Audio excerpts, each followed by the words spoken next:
Hashtag a simple way to connect 4 PVC pipes without adapters. Many people still think that connecting 4 PVC water pipes requires complicated adapters or special fittings. But today, I'm going to show you a simple DIY trick that anyone can try at home. With just a few clever steps, you can create a strong, neat connection without having to buy a lot of extra fittings. The best part is that this method can save you both time and money while allowing you to make use of PVC pipe pieces you already have. Watch each step carefully, and you'll be surprised by just how simple it really is. If you find this DIY trick useful, don't forget to like and share it so more people can discover it. Where are you watching from? Leave your city, state, or country in the comments below.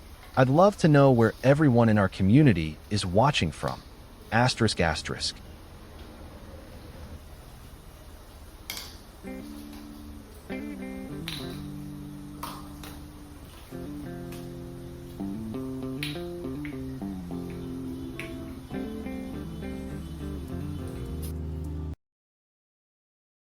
Hashtag Step 1. Preparing and cutting the 2 PVC elbows. First, we're going to start with 2 PVC elbows. This may seem like a simple step, but it's actually very important because even a small mistake when marking the cutting points can affect the balance and fit of the final connection. I use a pen and a ruler to measure everything carefully, then mark the exact areas that need to be cut away on each PVC elbow. Take a little extra time at this stage, because the more precise your cuts are, the cleaner and stronger the final assembly will be. Once the markings are complete, I place each PVC elbow into a bench vise and clamp it firmly in place.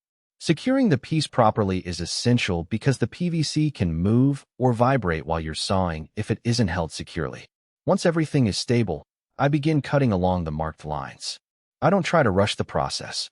Instead, I make each cut slowly and steadily. With the first PVC elbow, I carefully cut through the marked section and then check the edge to make sure the cut is clean. Next, I remove the first piece and move on to the second PVC elbow.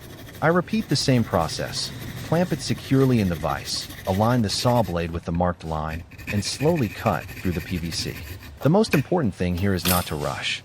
A clean and accurate cut will make the next assembly steps much easier. Once both PVC elbows have been cut, carefully inspect the edges, remove any excess plastic, and clean up the cut surfaces. And there we have it. The first preparation step is complete.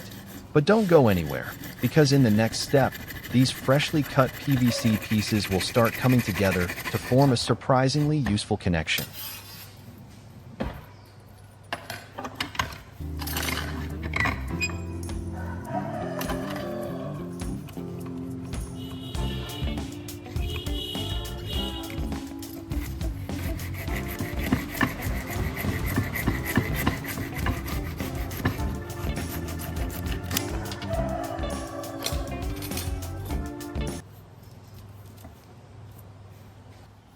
Hashtag smoothing and checking the PVC joint. After making the cuts, I carefully inspect each PVC elbow and notice that the cut edges are still quite rough and uneven. They're not yet smooth enough for a clean and proper fit, so I don't rush into the next step. Instead, I take a little extra time to prepare everything carefully. First, I take a piece of sandpaper and gently smooth each PVC elbow, one at a time. I move the sandpaper evenly around the entire cut edge, while occasionally checking it with my fingers to feel for any rough or uneven spots. Don't sand too aggressively at first. Take your time and work gradually so you can maintain the original shape of the PVC piece. As the surface becomes smoother, the cut edges begin to look much cleaner and more refined. Once the sanding is finished, I use a small knife to carefully clean around the freshly cut areas, removing any tiny pieces of plastic or burrs that may still be left behind. This may seem like a small step, but it helps prevent leftover plastic from interfering when the pieces are fitted together. Finally, I bring the 2 PVC elbows together and test fit them. I check each contact point, gently rotate the pieces, and carefully observe how tightly they fit together. And there it is. After sanding and cleaning everything properly, the 2 pieces fit together much more smoothly and snugly. With that, the preparation is almost complete. But don't go anywhere, because the next step is where things get really interesting. We're going to start assembling these pieces into a complete PVC connection. Hashtag joining the cut edges and completing the four-way PVC splitter. This is the most important step in turning the cut PVC elbows into a complete four-way splitter. Instead of using PVC glue in the usual way, I use heat to soften the cut edges before pressing them together.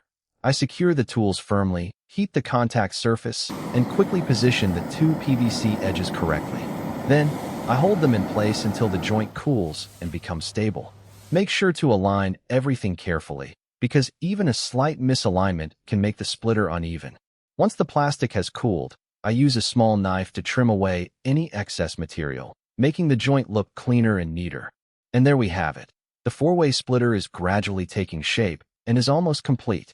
Note, when heating PVC, always work in a well-ventilated area, avoid breathing in the fumes, and wear appropriate protective equipment. If you find this DIY trick interesting, keep watching to see how the finished project performs.